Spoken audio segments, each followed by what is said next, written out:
What's good, everybody? It's King here. Hope you guys are having a great day. As you see by the title, I'm going to be taking Godfrey, First Elden Lord, Godwyn the Golden, Morgoth the Omen King, and Mohg, Lord of Blood, versus the God of War Ares. One of the weaker gods of the God of War Greek pantheon, but it's still one of the strongest. I've talked about the case of, an Elden Ring character versus a God of War character before with my shameless plug. Could, tarnish the feat. The case of someone like Thor, right, type video. And obviously, if you're a fan of this channel, or in this case, have seen the video and possibly have been recommended this video, I obviously think and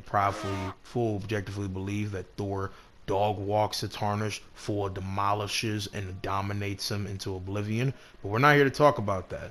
Obviously, some people might think I'm a God of War glazer, and I'm here to go ahead and not just showcase that I'm not, but at the same time still give objective overhaul of God of War. I love God of War. I have great likeness to Elden Ring. I've talked about the power scaling and the lore here on this channel before, and with this being said, I'm here to go and explain both sides of the argument and the power scaling to be had. I hope you guys enjoy regardless. Let's go and get it in. Godfrey, aka Hoarlu, chieftain of the Badlands, mightiest Tarnished and most valiant, temperous but also bloodlustful beast of a behemoth in the lands between.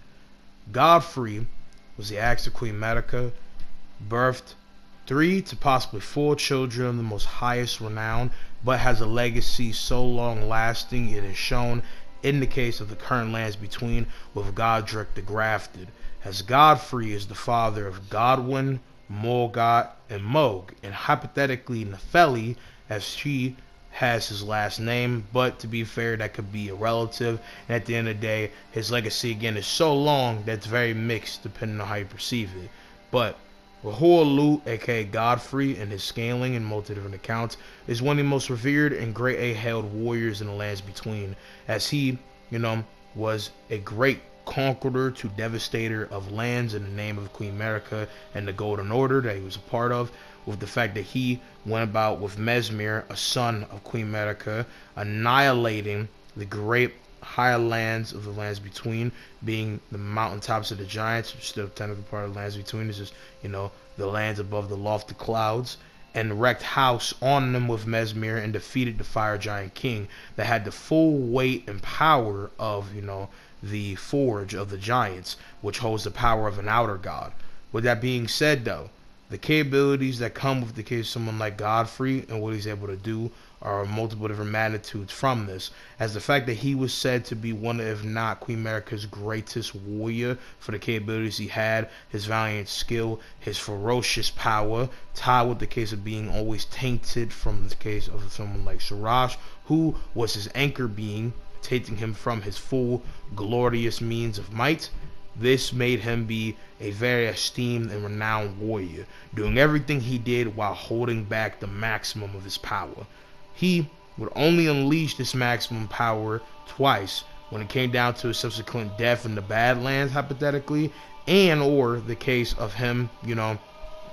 fighting the Tarnish and dying truly there.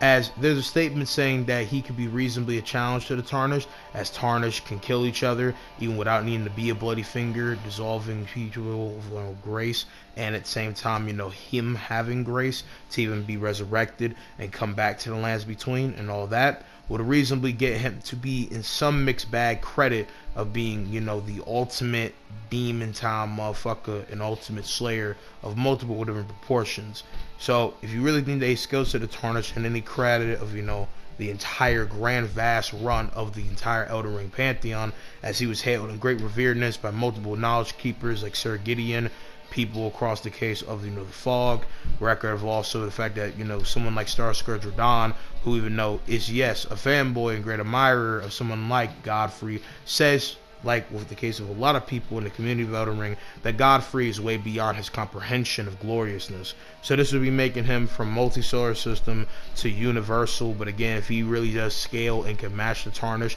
with him having every reason to want to go and fight him, having every reason to want to go ahead and go all out, and put the pressure on you, if you think he can outmuscle him, harm him in any case of the way, that will really make him, a very high universal dude, as the Tarnish is able to defeat multiple consecutive people that should scale in the universal case of scaling, from again someone like Godfrey defeating the fire giant's king, who holds the power of an elder god, who should reasonably, because of how other gods are seen and scaled in comparison to other people, and the fact that outer gods are above characters already have mixed universal scaling, would reasonably get him to that. There's also the fact that the Tarnish defeated Placidusax, lord of the case of the stormy plane of dragons, in this case being from Missoula, who is able to go ahead and hurt Baal, the Dread. He big hurt, him, who's able to hurt him as well, taking away his two other heads, and at the same time was still seen to be the greatest dragons ever be there. And Godfrey obviously, slayed a great deal of their dragons, is above his three sons that we're going to be talking about in a minute. And obviously, with this being said, Placidusax could have easily bested Baal if Baal then sneak him, or some type of context setup where he was able to go ahead and get the one up on him, and him having a full greater A clash of a fight, and the type of magnitude that you would guess it would be from the case of the two boss fights. But with that being said, if he truly can hurt, aka really deal with the magnitude of power that comes from the Tarnish, this would get him not just high universal scaling, this would also give him reasonable prompt to have 4D dimensional cutting scaling, or type of piercing, that would pretty much allow him to be able to hit people on a distortion of time effect, where he hits people on a plane way different from conventional reality. If he also can obviously, stand to the Tarnish, this would get him from massively fast and light scaling, as of multiple people in the lands between have that type of scaling, and then get him to low and infinite, depending on how you perceive the statement, in the case of being in a chasm beyond time and in a distortional stance, but reasonably should be inaccessible, as Placidusax distorts time by existing. He does not need to realm, anyone in the matter to exist in the matter of plane of time. He does not have to, be alive by the confines of what makes reality what it is, and simply put, is said to exist in a chasm beyond time that is beyond far Missoula and the lands between entirely, right? So with that being said, he can have that reasonable credit of speed, with that being said. But I would say he strongly is more consistent, especially because of it's a mixed qualm, if he really can stand to those levels, to be more truly, high universal and massively faster than light, as the other stuff is not consistent, not shown, not represented, and is not a very actually strong statement or scale, to say the least, when it comes down to the characters. But yeah,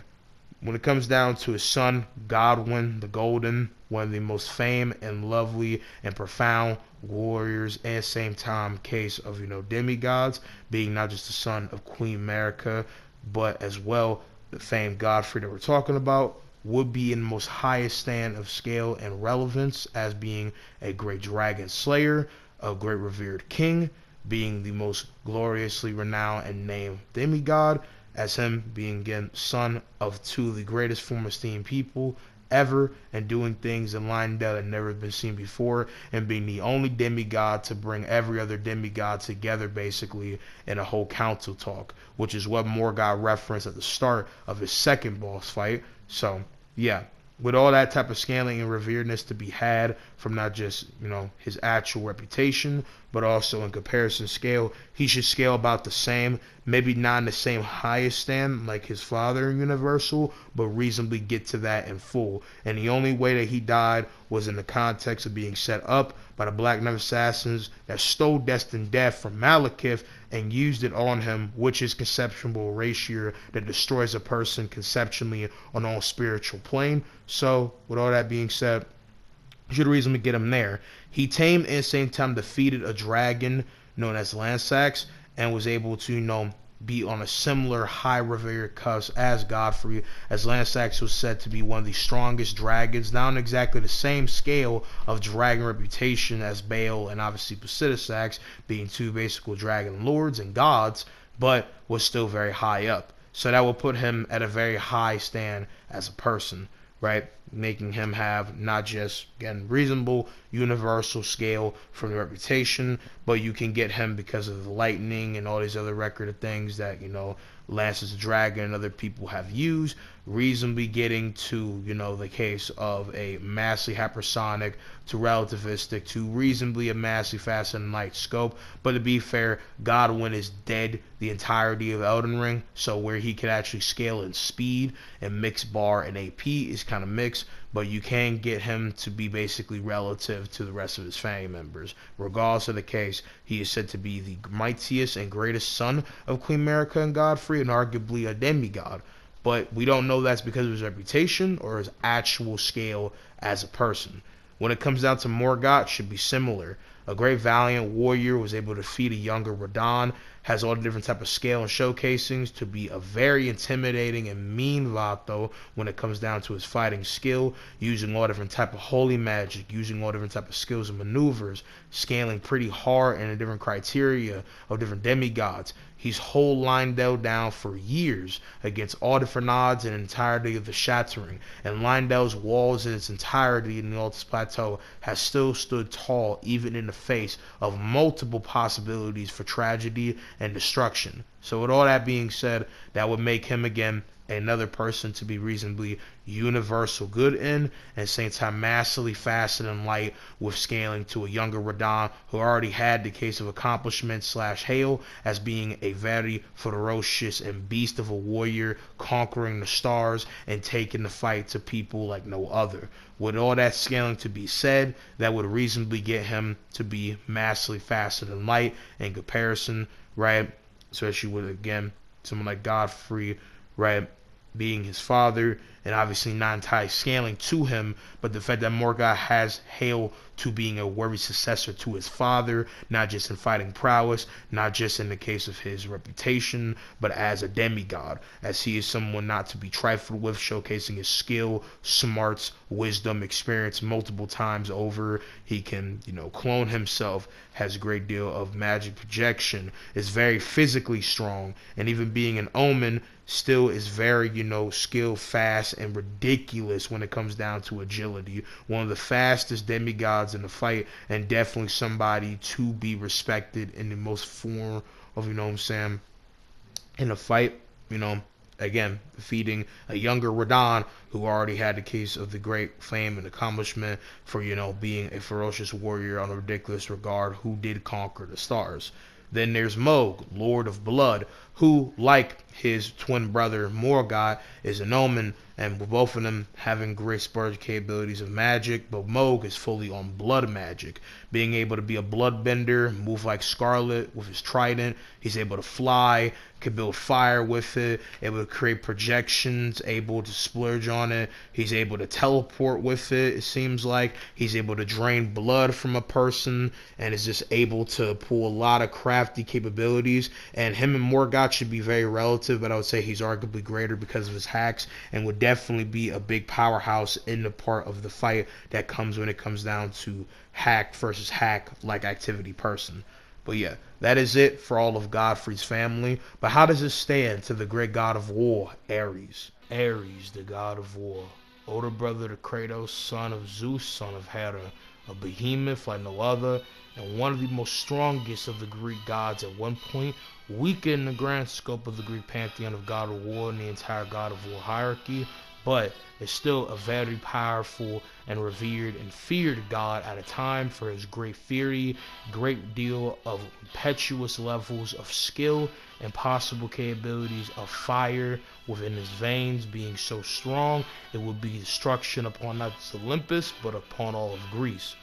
Ares was very much impressed by the great accolades of great war theory of Kratos and the Spartans, as they hailed to him as being the cause and effect for what they did, and he was impressed by this. So when it came time for Ares to go ahead and be seen by the ghost of Sparta, he instantly went and answered his call. As when Kratos and the Spartans were getting put against the wall and the barbarian king was about to go ahead and slay the ghost of Sparta, he called out for Ares with the, "Ares, destroy my enemies, and my life is yours. He answered the call, made Kratos his slave, bounded him to the blades of chaos, and made a great servant, making him do the most callous, heinous, and monstrous things. And when it came time for him to go ahead and destroy the village of Athena, he would have this man slay his own family to destroy any limits, and after making him kill his own family, this would make a monster and great warrior like no other, in a way that Ares did not expect. And this was all to go ahead and have a partner in crime, as he wanted to excel in the greatest heights of a god of war and warrior like no other. He also met Kratos when he was younger, when he jacked Deimos from Sparta by the commission/command of Zeus to find a Mark warrior that would be the end of the great god of the sky. And he took his younger brother Deimos, who had the same type of scarring, tattoo as Kratos, but it was a birthmark, and he gave Kratos this iconic red big scar on his right side. With all that being said, though, that right there was a big pivotal point in Kratos' upbringing, coursing to be our iconic fame, God Killer. When it comes down to Ares' actual power scaling, though, and his accolades, he's one of the most skilled of the gods, with having great efficiency in a matter of fighting in multiple ways, plethora of different capabilities to be fighting, was feared by a lot of the gods for his destruction, ambition, and capabilities. In comparison to Greek mythology, someone like him, as you know, the god of war, was very hailed by not just mortals, but also other gods. But in the case for other people of higher accolade and capabilities of skill, he would not be as good as, but he definitely was somebody not to be trifled with, and has had accounts that he has actually stalemated against Athena. In comparison to Greek mythology, like in comparison here and other former god of wars across mythology, when it comes down to a god of strategic war or warfare more superior than the general accolade of just rumbunctious war, they're not as strong, but he would reasonably scale to Athena decently. And with the case of him, being over, the primordials and standing over multiple heights of different lower form scaling, even though being one of the more weaker Greek gods in the god of war pantheon, he would be reasonably universal, right? And the lower end for him would be, in this case, like a multi-solar system level person. He's able to create a black hole that suckles away at the power of Kratos and or kind of psychs it out, with the case of being able to dissolve him and deprive him of his will and means of morale, as he puts him in a pocket dimension of illusion and makes him fight his own selves while trying to go ahead and protect his family from himself, his greatest enemy, which is himself. Symbolicness is too peak, but that would be one of his hacks. When it comes down to his greater accolades of hacks, though, would be in this sense being the fact that he's able to go ahead and summon parts of the underworld, use the underworld's fire, can go ahead and make spiked tendrils from the back, a fire blade, a fire mace hammer that's able to breathe fire, throw fire of the underworld.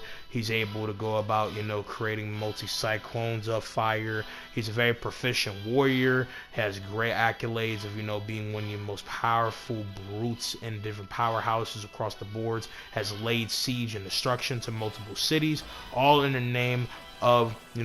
entertaining and at the same time proving to his father that he's the best child of Olympus.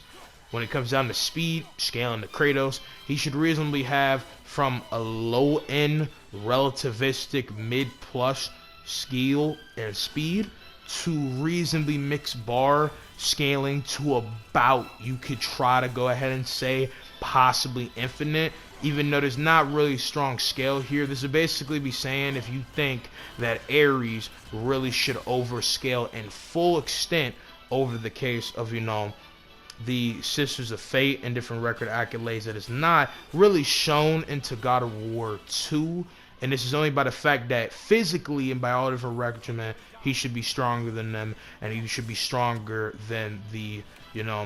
Hands of Fate and other people that are mixed bag to, be fighting without time and things like that. He would be more physically stronger than them, but obviously he hasn't scaled to them, so there's a mixed argument that he's not as powerful. But the thing is, because the primordials did not fight with time, and the fact that multiple characters have scaling to be beyond infinity and beyond time, or not be bound by time, like with Hermes, who's faster than infinity, this would get Ares reasonably infinite to an accessible speed. So the low end is relativistic because of what's shown by gameplay, aka he's pushing the speed of light, but he reasonably should be infinite to an accessible speed, and I think it's pretty solid to say that he is indeed infinite to an accessible speed. So yeah, I would like to say that that is a pretty clear and strong way to say things about Ares, the god of war.